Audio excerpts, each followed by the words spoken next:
Hey guys, welcome back to my channel. Nailed it. That's so good. Okay.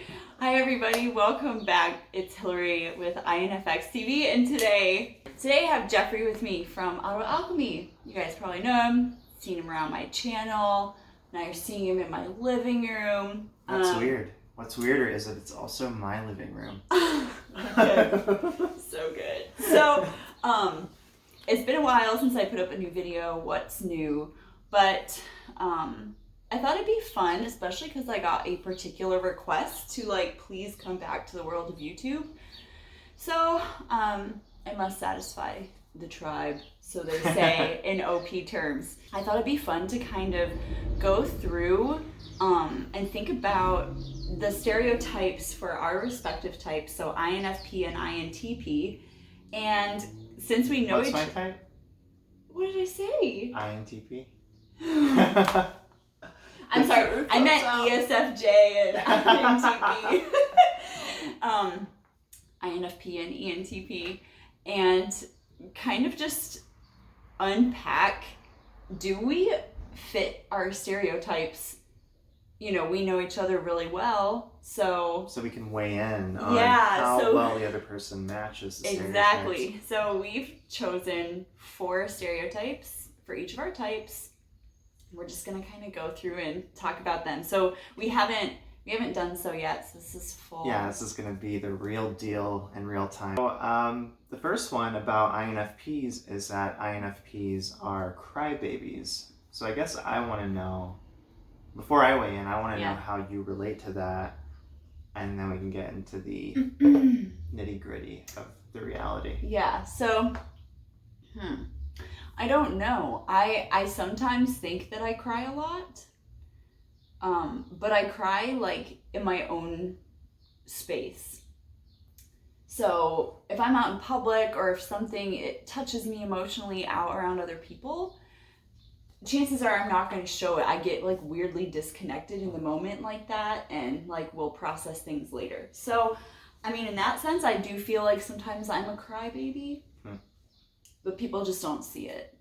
But I don't know. When I asked you, you didn't think so. So yeah, I mean, if you think about someone being a crybaby, this could be my own subjective thing, but it feels like inherent to calling someone that is the fact that it must be some sort of publicly perceptible thing. Otherwise, if people don't know about it, why would anyone perceive you as a crybaby? So that's one little bit of resistance. It makes me wonder if it's wrapped up into maybe another way that stereotype could be manifesting, which is whining.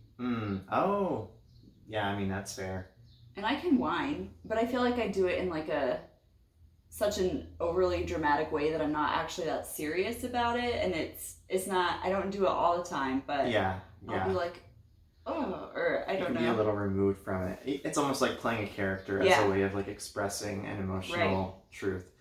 But yeah, the thing is, you do cry.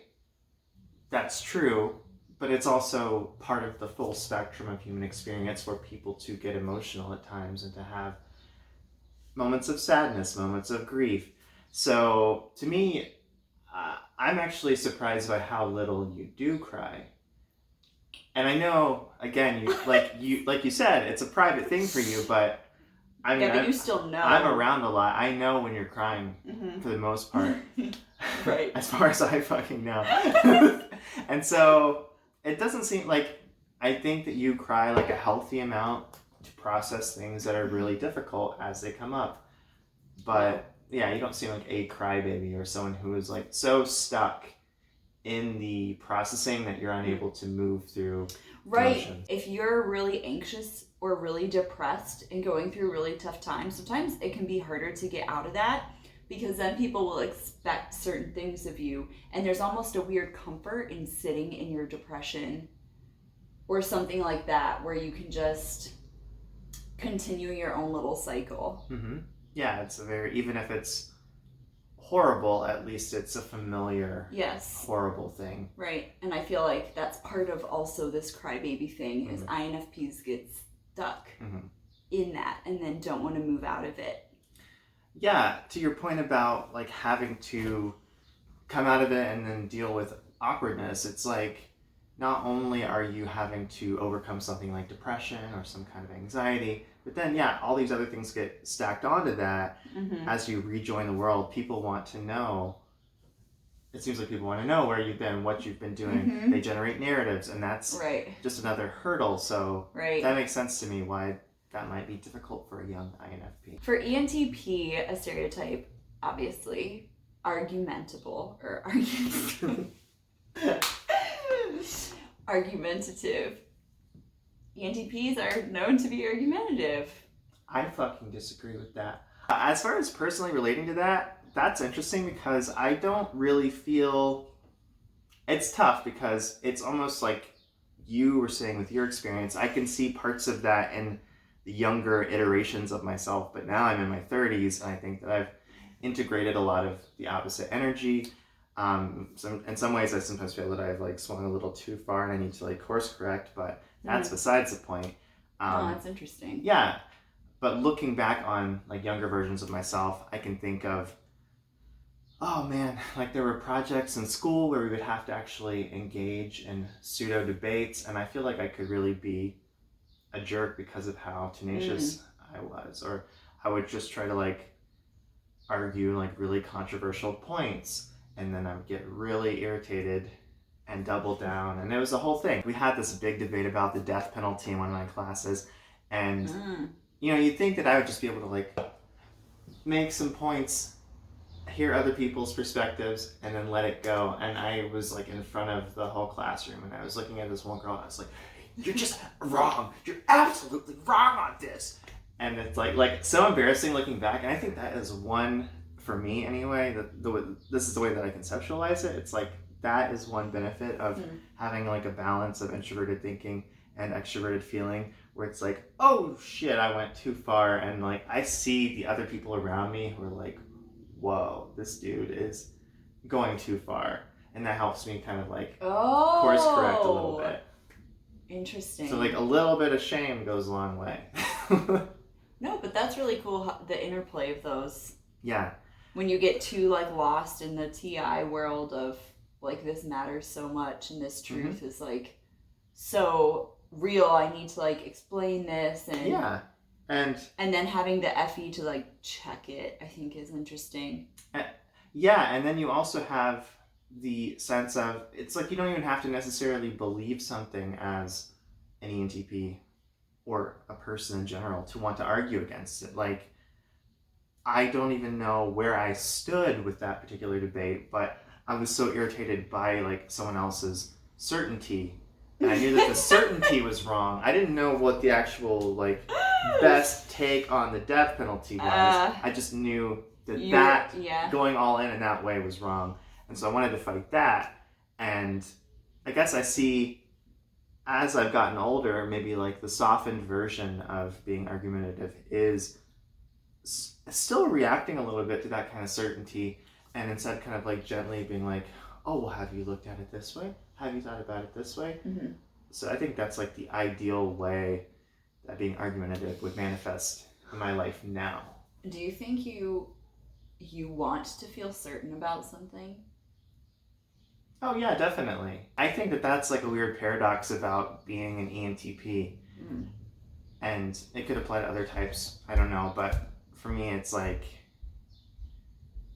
the sense of like wanting to leave no stone unturned, like gathering in various possibilities because you want to find the best one, but you never like stop to really examine one for long enough to determine if it's the best one. You just keep accumulating more, keep changing the channel. Right. And yeah, it's like this weird tension of like a hidden motivation underneath all of the chaos and lack of certainty, is like, I'm doing this because presumably there might be one thing out there that actually is a thing to be certain about. Yeah. But I think the reality is something more like, you know, people feel certainty almost arbitrarily.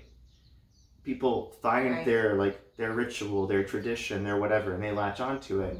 And it's almost like it doesn't matter what the particular thing is. It's the ability to commit to something for long enough that like it starts to like reap rewards in your life. So I don't know.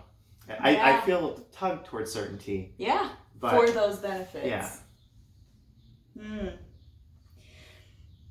That's interesting, because to me, like, sometimes, like, I can feel certain, at least in my past. The older I get, the less certain I am.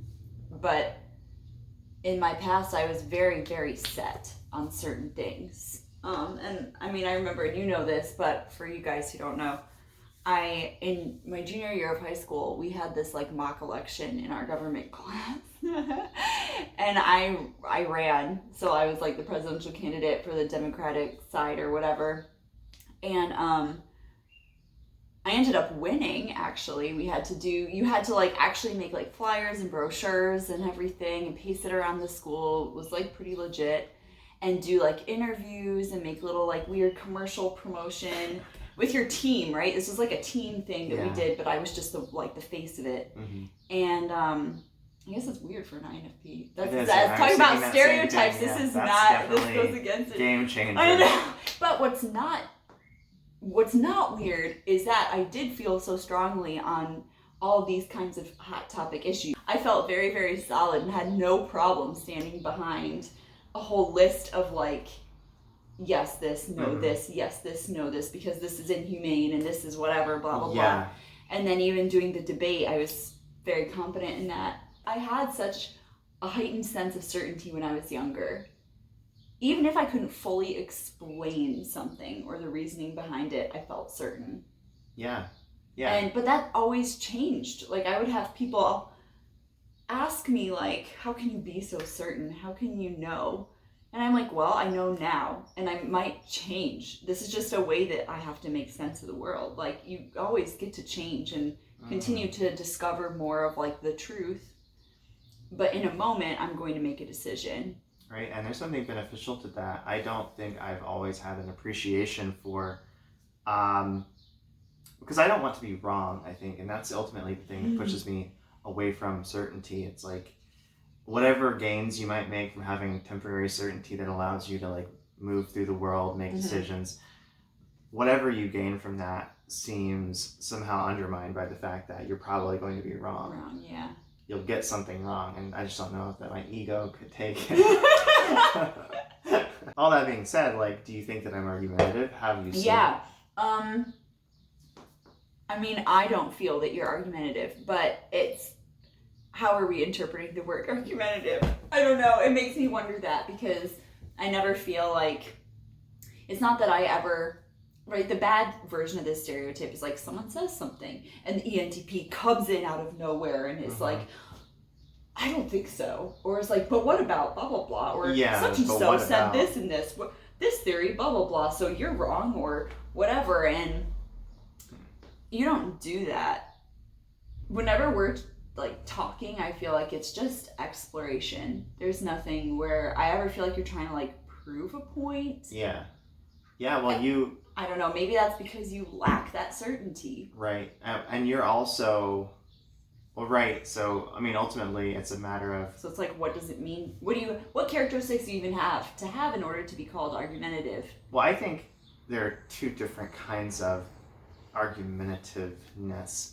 You can be, it's almost like a negative, critical, deconstructive, argumentative nature, which is something that came in handy like as a philosophy major. It's like everything that I read, I know how to take it apart, but I don't know how to put something together necessarily. And that's something that I kind of envy from people who can do that. It's like there's being argumentative and that you can tear something apart, but there's also being argumentative and that you can arrange words together and ideas together in a way that you can start to persuade the world and nudge the world in a new way.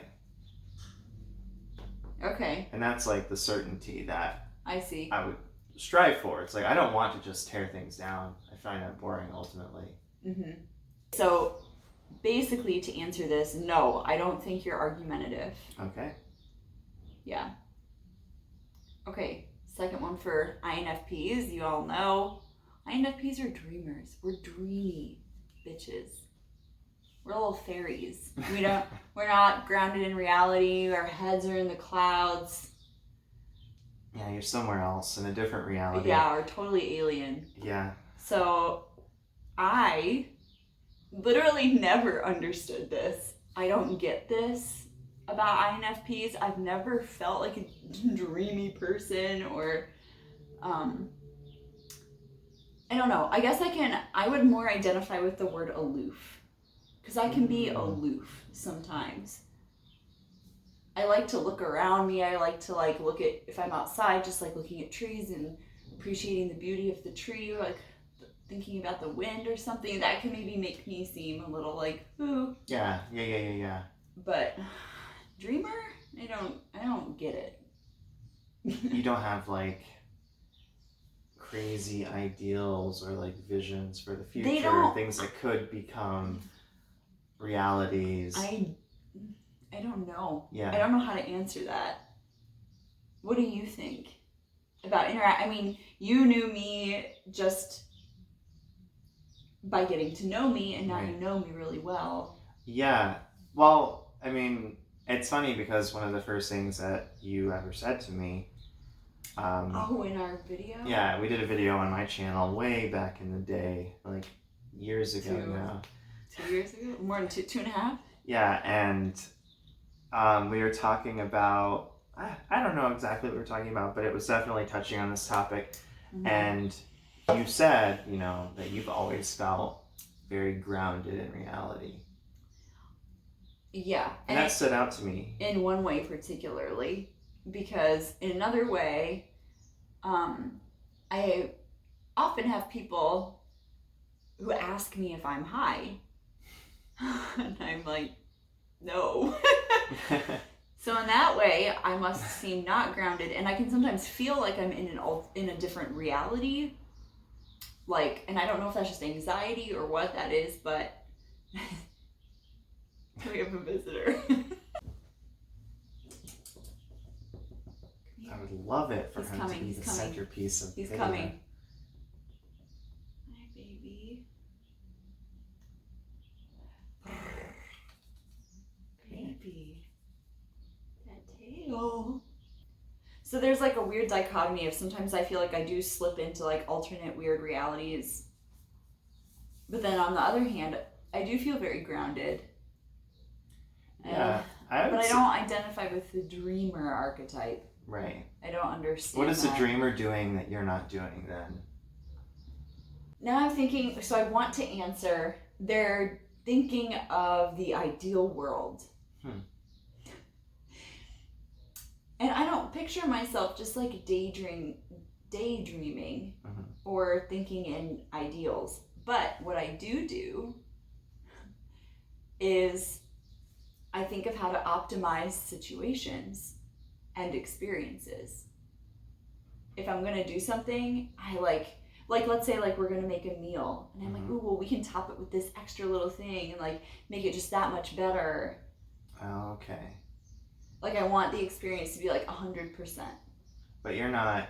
So I mean, in some ways, that's not reality. Like that's you thinking about things that could be. Yes. But so it's not. But it seems like even that's grounded because you're not moving so far away that like it's an impossible thing. No, and I feel very practical. Oh, this kind of goes into our next one, which is INFPs aren't practical, but I do feel very practical and even like dream squashy at times if other people are like, ooh, I have this great idea or thing. And I'm like, my goal is like, I want it to happen for you. So I want you to be aware of like the things you might bump into. Yeah. Yeah, I mean... Instead of just like running with the dream, I'm like, I want it to be possible. How can it actually be possible? Right. Oh, that's definitely... I think that's something that everybody needs, is someone who will have like... who can be encouraging and want you to make it to your goals, but also not allow you to just blindly run into a situation that you're clearly not prepared for because you've only been interacting with this mental image of what it's going to look like to try to write a novel, try to publish a book, whatever. Right. Does that make me a censor? I don't think so. But you could argue. But I don't... It's arguable that... But okay, so I'm sorry, let's go back According to the you. data scientist. Data scientist. is. You tell us. He's like making me have hot flashes. I'm so warm right now. So I mean, I don't. Yeah. So if I have to weigh in, back to what we. I have to weigh in. Yeah, you have to. I would also say that you don't seem too out there, too head in the clouds, and that's a great thing. It's very good. It's great for you. It's great for me. Yeah, definitely helps me live my life a little bit. I think I am actually more so lost in abstract realities at times and need to be sucked down to the practicality of what's facing me. All right, ENTP has to have the last word. So, I mean, we talked about this. We briefly talked, I lied to you earlier. Yeah, we did discuss this a little bit because we were just researching, what stereotypes we could talk about, and I don't know. I mean, this is not something that it seems obvious applies to me.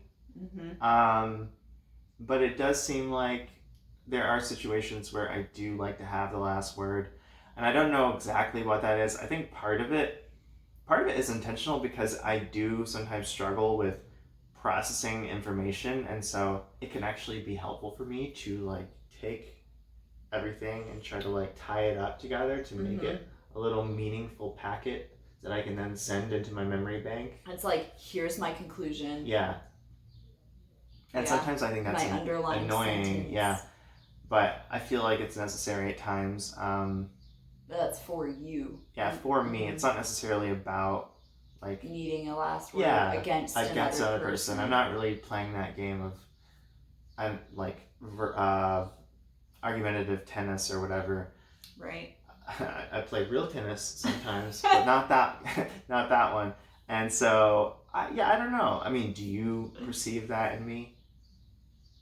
Yeah, so the way that we talked about it earlier, a way that I see this in you is not necessarily like in our daily life conversations, but when we were dating long distance and we'd be talking on the phone or we'd be texting, and he would always need to be the last one to say something. Always. Yeah, it's true. And I don't even realize that about myself. And I would test it. I'd like send like one last word or one last emoji, and another one would come back to me. I'd just send a poop emoji. Every time. He's like, shut up, I'm sick of having to do the last. Stop making me do this. Yeah. I hate myself. No, that's so weird. I don't know what that is. But it's true. Yeah, I would like try to get the last one in, and it wasn't possible. I mean, I'm sure maybe it would have been if I waited like an hour, like for you to fall asleep or something. But that's a lot of effort to go just to have the last word. I know, I ain't Trust about me. it. I ain't not about it. I knew he needed it for some reason. You can have it. Yeah. Yeah. So.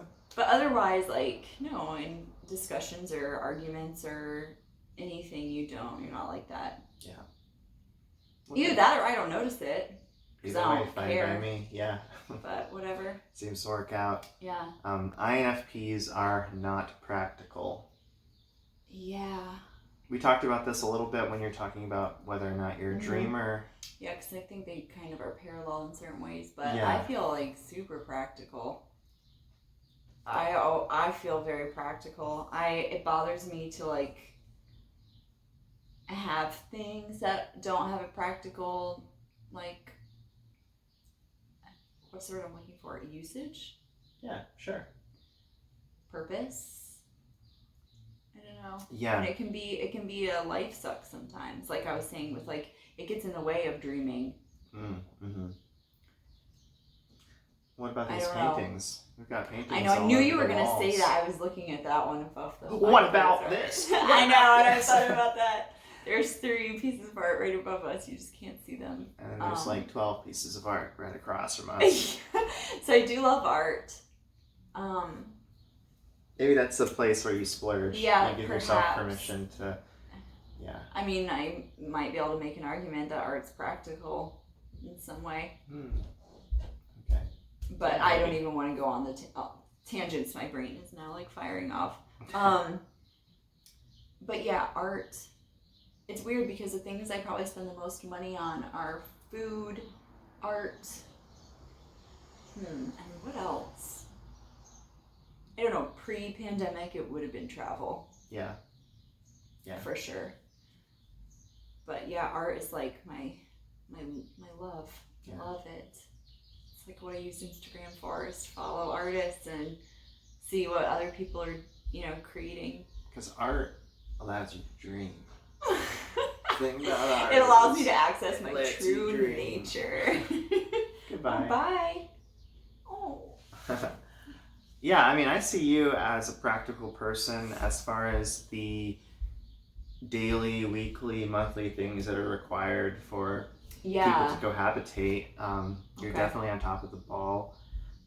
I feel that I need to elevate my game in your presence. And I mean, part of that, I guess you could think of that as, SI isn't your last function. Right. So you're a little more SI mommy. Yeah, SI mommy comes to play sometimes. She's here. She's not like a regular. Yeah. But when she comes into the bar, everyone is like, it's been a minute. Have a seat, girl. To mommy. Cheers to mommy. Anyway, SI mommy. So, that's what I call it. Yeah. So I see you being practical in that way. Yeah. Okay. There is a part of you that's grounded.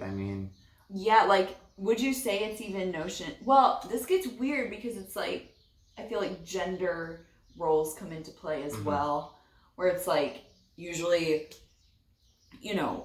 females and women, however you want to look at it, are expected to be more practical, at least around maintaining a home.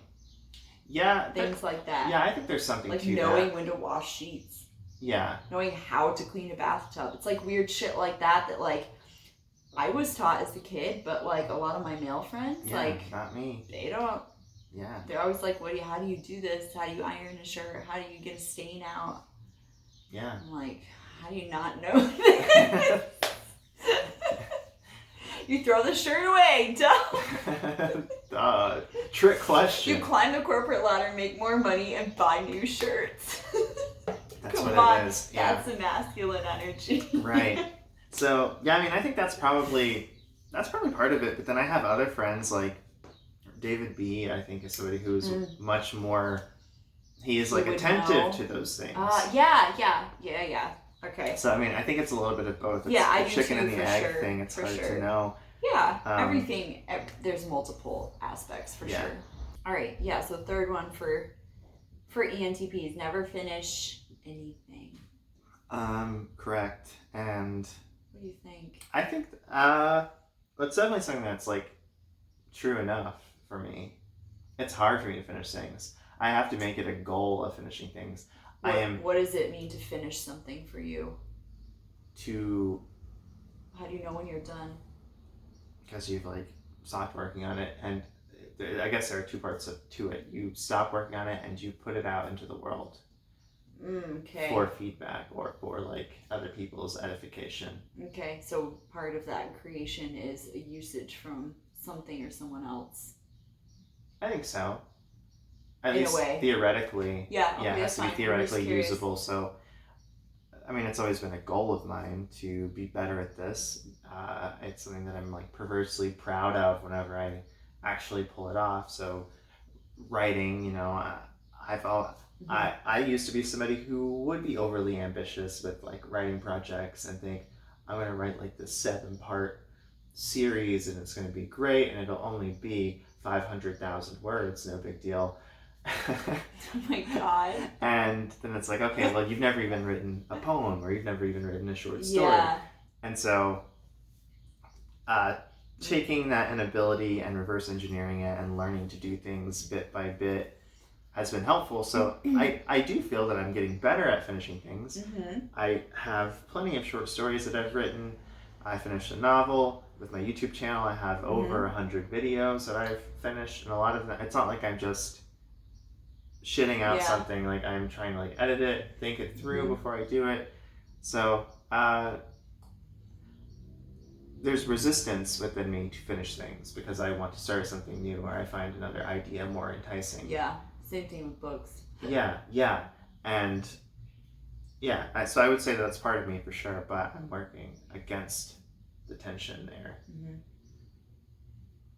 Yeah, I mean, I watch you finish things, so to me, I'm like, oh, and I watch pizza, beers, lacrosse. You do, especially like with YouTube and with your novel, and even then, you know, seeking out what's the next step, getting published, and right, stuff like that. But I do also watch the tension in you, so I know that I'm seeing some kind of like growth process.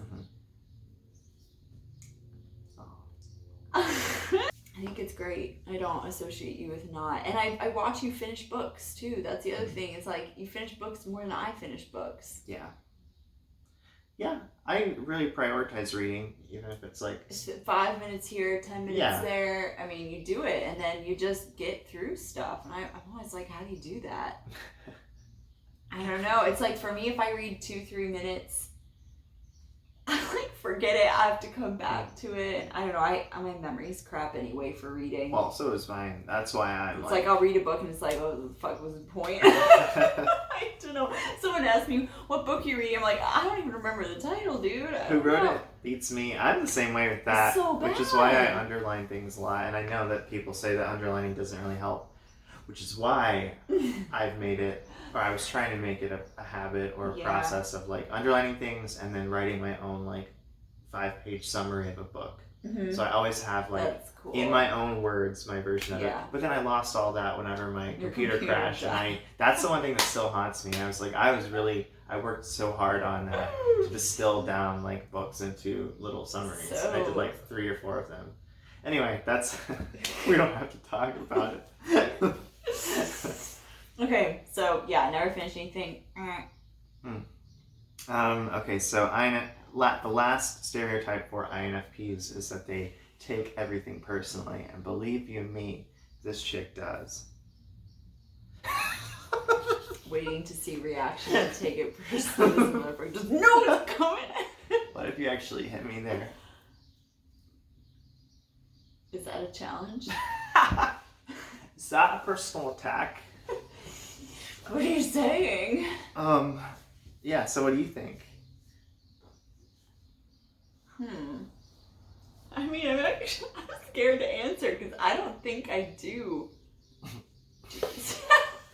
No, I'm just messing with you. I'm trying to think of like examples I can find where I do take things personally. I feel like I got defensive the other day when what were we doing? Were we going to get sushi? Or we were going, like walking, I think. I remember walking and I feel like I got defensive. Oh, interesting. But I can't remember what it was about. But I don't usually feel that way when I'm talking to you.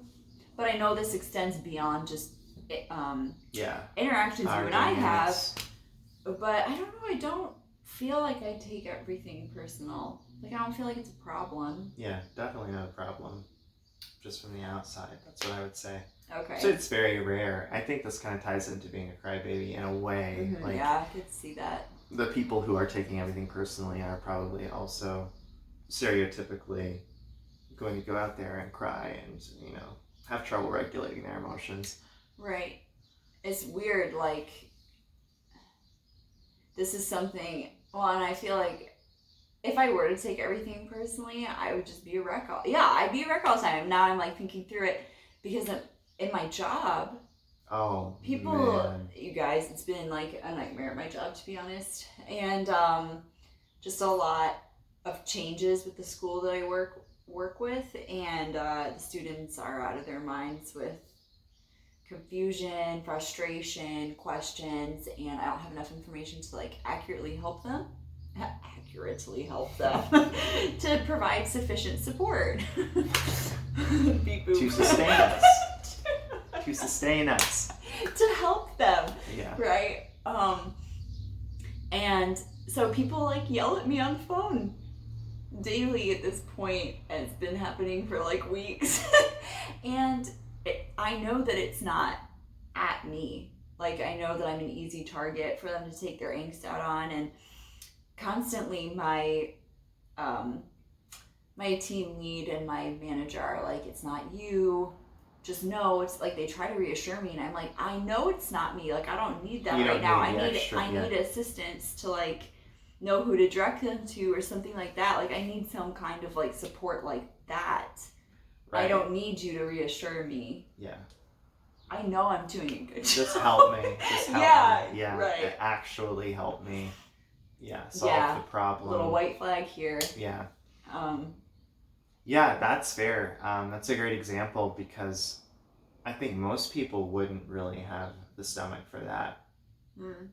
Maybe I'm just projecting, but I don't know if I would take it personally per se, but I just wouldn't know how to react. I don't feel like I have the tool set to deal with people screaming at me, and so I would just get wrapped up in it. Like I already struggle, not to get too personal, but I already struggle like giving a shit about my job at times. So it's like, this is an extra barrier that I'm not sure I'm going to be able to fight through. Yeah. Like, hey, it's your education. I don't care if you get it. Screw off. That's not a way to be. Like, that's not how to be a practical, responsible adult. So, I don't know. All I can say is I admire you, and I'm glad that I'm not having to deal with it. Well, thanks. Yeah, I mean, clearly it wouldn't be the job for you. Not everybody's meant to be in a position like that. And I mean, people are meant to be screamed at on the daily. Icarus screams at me every day. True. That's where you get your practice in. Right. But, yeah, I don't know. It's not fun. It's not pleasant. I don't enjoy it. It's not, when you can't do anything for someone else and your job is to do something for someone else, it's really difficult. If that made sense. I mean, yeah, you're unable to deliver in the most basic way. Right. It'd be like going into a Walgreens, sorry to use a fucking analogy. Well, and if I even could help them, the problem is they're so caught up in their anger at me that they're not hearing what I'm saying. Even if I say, hey, I can't help you, but this person can, this department can, there's still, some of them like don't even hear that. So that's the frustrating bit for me, is I'm like, you're going to keep coming to me and you're not going to get what you want. You're not going to get any of this alleviated. Yeah. But people in that state aren't even necessarily looking for alleviation. They just want you to know they're pissed off. Yeah. Okay, but Walgreens. Oh yeah, the visual that popped into my head was like walking into a Walgreens and the cashier is like handcuffed to a wall or something, and that's how it feels. Like you just aren't even able to operate the machine because it's like the basic premise of your. It's not anything above and beyond that you're unable to do. It's like things have changed to such a point that all of the aspects of the job are fucked up. And you can't even do that basic component. You can't even like scan anything in this metaphor. Right, where the barcode is like mixed up, or it's in two different spots, and you have to like move the packaging to line it up just right. They've and all it's been swapped. like as if you're in a dream and it doesn't fully make sense. Or something like that. Ugh, like you scan the Twix and instead it's like really expensive cosmetics or something. Right. So bad. Yeah. But such a good metaphor. Thanks. But yeah, I mean, overall, we can say, to get the last word on this one, she doesn't take things personally. Finally, for the ENTP, ENTPs can be known to be arrogant. That's tricky for me. I think I have a paradoxical reaction to that. I like it. I do feel that there's a tendency within me to think that I'm hot shit, that I like understand things in a way that other people don't understand them. And it kind of ties into that capacity to tear things apart. So it's like these people are they think they've got it all figured out, but they don't really realize that you can't figure it all out. And I'm going to show them by dismantling them. It's like a temptation. It's like I want to tear people apart in that way. I wanna rip you apart. This is a metaphor, ripping apart. And you know, I always, like, as a kid, I think this capacity was a little bit exacerbated by the fact that, you know, I come from like a very blue collar background, and I was put into the gifted program. I was like the first person in my family to have something like that happen. First person in my family to go to college. And so it was very easy to get a big head. But then you go to college and it's like, there's a difference between being like the best quarterback on your high school football team and being the best quarterback in the NFL. Once you get to college, you're like competing with other intelligent people. And that was a very humbling experience for me, was to see that, oh, I'm not like the only, like you come in. This is like ivory tower. Yeah. Stuff. Yeah, exactly. And like, oh, suddenly I'm not the only person in the ivory tower. Mm-hmm. There are people who are clearly smarter than me, or they're smarter. It's packed up here. Yeah. Yeah. And you see people, like, that's also when I kind of like developed an appreciation for this Einstein kind of concept of like, you can't judge a fish by its ability to climb a tree. Yeah. Like, I'm like, I became... Unless you're that, like, one fish that... the one fish who's like, I'm the only one who can do this. Clearly, I am the alpha fish. I'm not one of those betas. Oh my god. And so, anyhow, my point is, that was also humbling to be like, oh, okay, so I am actually kind of like capable of doing X, Y, and Z. I can think through things analytically. I am a creative thinker.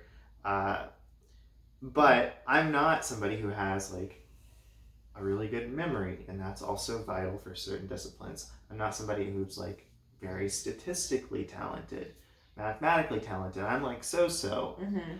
And so anyway, college for me was like a time when I feel like I lost a lot of youthful arrogance that I had. Maybe a lot of people could say that. But yeah, so I don't know. I do relate to it a little bit, but then the flip side, it's like... I felt the opposite. I felt like I felt smarter in college. Whoa. Yeah, I know. Whoa, that's crazy. I know. That's hard to fathom for me, but that's cool. It's cool to know that a person can have that opposite experience. Well, it depends. I don't know. I want you to finish what you're saying. This one's about you. Well, there's like a flip side, right? Because if you do have that kind of arrogance, and as soon as you start to see that there are places where you don't, where the reality of who you are doesn't align with that self-concept, it can also lead to a lot of like negativity, a lot of like self-flagellation of like, you mean I can't write a 7-series novel the first time I write anything? But I thought I was hot shit. I thought I could pull that off. And so that's the flip side, is you can be arrogant, but you can also be self-deprecating and vacillate between those two extremes. It's weird. It seems like those two always have a place next to each other somehow. Yeah. Rarely do you find someone who's arrogant who doesn't have some like... It's a compensation. Yeah, Yeah, but I don't know, I don't think you're arrogant. I think...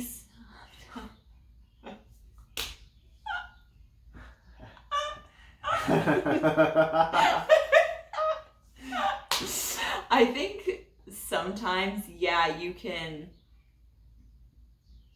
I guess just kind of like what you said about like certain ideas or on how to like present a certain kind of like theory you might think you know. Mm-hmm. But you usually do, and you do it really well. So like, I don't know, I wouldn't call it arrogant in that way. I would just say it's a good judge of like, you know what you can bring to the world, and so you try to do it. I do feel that I have a better gauge on like what my real gifts are. Mm-hmm. And so I don't beat myself up as much about the things where I don't feel as capable. And so there's... But arrogant, I never have felt like you were arrogant, ever. And something that comes along with arrogance, too, is like, I think a lack of curiosity about other people or about other things. Yeah. And you are not that way. Being closed off in that way. That's fair. I appreciate you saying that. You're welcome. There are definitely moments where I would say you're confident. Like, okay, just to reference something on your channel, because you guys should go check out his channel if you haven't, just saying. One of your more recent videos, if not your most recent one, about taking the Sanzi test, which is a personality test. Yeah. Kind of based on which images of faces you find attractive and which ones you don't. It's very interesting. If you guys are interested in taking it, he has a link in his video. That said, in that video, you have a moment where you're just like totally chilling, playing this guitar like it's nothing. And so that's like a moment, but that's confidence to me. Yeah. And you have moments like that, but they're good. Yeah, there's nothing wrong with confidence in itself. Yeah, so, yeah, I mean, it's good. But it was, like, I think a little moment of ENTP-ness. I know. Guys, it's fine. We're adults here, okay? Yeah, we're adults. That's good. I think that I'm somebody who definitely thinks in terms of, like, excess, insufficiency. Like, how do you find... There's not, like, an ideal balance, or there's a balance for you as a person. Like, it's always shifting based on what your goals are, what your, like, chapter in life is, but you can be like, being too confident is being arrogant, and not being confident enough is being something else. I don't even know what term. Insecure. And part of it's like this Aristotle's idea of like having the perfect amount of confidence for the situation that you're in, and that's part of that is learning your boundaries. That's like a metaphorical land of forms for concepts. Well, for me, it's like with the guitar, for example, it's like I know that I've done this thing enough times that I can play decently, and so I can feel confident about that. I am not somebody who is capable of baking a cake, and I should not talk about. Have you tried? No, I don't think so. Well, then we don't really know that, but. That's okay. All I said was I'm not confident. Oh, okay, sorry. Well, did I say that? I don't remember what I said. But I'm not capable of doing something that I've never tried. Oh. Well, okay, I don't know that I'm capable, so that leads to a lack of confidence. Okay. Anyway, it doesn't matter. I'm sorry. It's okay. It's like, whoa, we're down in the weeds now. Okay, let's get back out. I don't even know if this is kind of a tangent, so I think that's... This whole video is a tangent, to be honest. It's been an hour almost. You can't spell tangent without any. You have to flip the E and the N. Well, you can't spell tangent without E-N-T. Oh, I thought you said any, like A-N-Y. And I was like, where the hell are you? How do you spell tangent? Tangent. Tangent. What if my channel is called the sun? Tangent P. Because it would then have ENTP. Tangent. Tangent. Oh, okay. I spelled it wrong in my head, yeah. I got A-N-T at the end. I was like, where's your E? How's it going? We need some Jeopardy music in the background of that moment. What's going on? Speaking of tangents, and also trying to be a little too scholarly, there was a time in college when I was a freshman, and I was trying to use the adjective form of tangent. Oh. Tangential. And I totally said genitals in front of the whole class. Oh. It was amazing. Genitals? Man. The point's kind of tangential to the other point that he's making. Okay. Did anyone react to you? I think that I managed to wow I would have been them. am I saying it wrong? Yeah, I mean, I think unfortunately I had enough unearned confidence that people were just like, oh, this guy knows his stuff. I'd be like, yo, he just said it. That's hot. They're tan. Right? I'm like, where do you go to do that? So, anyway, that's what we have to say. An hour long. You guys, I don't think we're going to share all 4 of each in this video because we've been filming for just about an hour. You make it a 2-parter. 30 minutes each? That's so long. You can make it a 4-parter. We didn't even touch on positive stereotypes. All right, let's end the video with 1 positive stereotype each that we fit into. in our type. Okay. Okay, so you have to think of one for me and I'll think of one for you. Okay. Are there even positive stereotypes about ENTPs? Well, actually what I'm kind of trying to draw on, you know those like the INFP girlfriend, the ENTP boyfriend. Right. Those are full of stereotypes. They are, yeah. And I mean, I actually fit more of those than They're amazing, yeah. Cries over a dead bee. That first time I ever met you, came to visit you, and I like got so sad at seeing a dead insect on the ground. So the thing that I would say, I mean, I think that you are like a very attentive, empathetic listener. And I feel like that's definitely part of, yeah, exactly. You know, that's part of what you think of. Like, people seem to want NF friends in general for that reason. It's like somebody who makes me feel seen, somebody who can like help me like think about things in terms of like my values, where I'm going, the direction of my life. I think you're really good at that. Thanks. Yeah. That's so good. Huh. Okay. Okay, so wow. Like no rhythm at all to it. ENTPs are risk takers and chance takers and just follow opportunities. And you do that, and I watch you do that, and it inspires me to do it. Like, what do I have to lose? I might as well try this thing, or I might as well pursue this thing. Right. And like, you do that. You're like, well, why shouldn't? What's stopping me from doing it? I want to do this thing. And for me, I don't know. I have weird things stopping me. Interesting. Yeah. That even can block me from figuring out what do I want. That's like always been the hard question for me. But yeah, I mean, what's going to happen? You might lose your finger like I did, but that's... that was you got to take the risk. Tasty. All right. All right. That's Thanks for tuning in. I hope that you guys related or, you know, I don't know, found something of value in this video, gave yourself some grace to like work through wherever you are. If you are like an arrogant bitch, that's okay. Maybe you need that for a little bit. Yeah, it could be the raft you need to get across the river. Right. But it's like, oh, I don't remember. There's some Buddhist story, like, it's okay to like take the raft across the river, but you don't have to carry the raft with you once you get to the other side. Oh. Something there. Like, a lesson. Yeah, like learn to leave the things that you don't need anymore once you've reached a certain area. Yeah, there you go. So, I don't know, but also, you know, interesting to just think about those stereotypes and like, what do they actually mean? How do I embody this? How do I not? I don't know. It's interesting self-reflection. I don't normally sit around and self-reflect. That's probably why I make videos, to be honest. To help you. To help me process. So y'all are seeing it. Yeah. Yeah, it is funny. Like these terms are so vague that you really like project your own meaning into. Yeah, you do. So if you guys have any thoughts on what does it mean to be a crybaby? What does it mean to, you know, have to have the last word? I'm curious to see how you would interpret that and if you relate it to how we talked about them, and or just like, you know, what you had for breakfast. You know, whatever you want to say in the comments, I'm here.